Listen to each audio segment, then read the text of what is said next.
Pondicherry university medical ஃபீல்டில் PhD வாங்க try பண்ணிட்டு இருப்பார் அர்ஜுன் தாஸ். இவருக்கு ஃபேமிலி யாரும் கிடையாது, ஃப்ரெண்ட்ஸாக இவருடைய ஃபேமிலி. காயத்ரி ரிஷிகான்றவங்க 2 பேரும் இவரோட திக் ஃப்ரெண்ட்ஸாக கூடவே இருப்பாங்க. ரிஷிகா யாருன்னா இவர் கூட படிச்ச அகிலன் அப்படிங்கிறவருடைய சிஸ்டர்.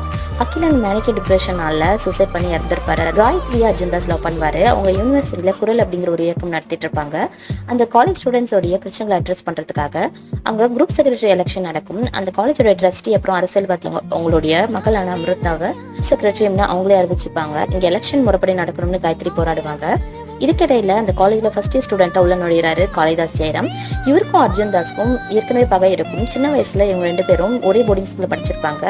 அப்போ அர்ஜுன் தாஸோட ஃப்ரெண்ட்ஸ் அண்ட் சீனியர்ஸ் காளிதாஸை இன்ட்ரோ கொடுக்க கூட்டிட்டு வான்னு சொன்னோன்னே இவர் அவருக்கே தெரியாம கூட்டிட்டு போய் காளிதாஸ் அவங்க கிட்ட மாட்டி விட்டுறாரு.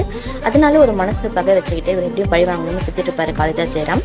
அவரு ரிஷிகாவை லவ் பண்றாரு. காலேஜ்ல ஒரு ஃபெஸ்ட் நடக்கும். அது ஜூனியர் கையில போகும். அந்த இருக்க பகையினால அந்த காலேஜ் எப்படி போர்க்களமா மாறுது அப்படிங்கிறது தான் படத்துடைய மீதி கதை.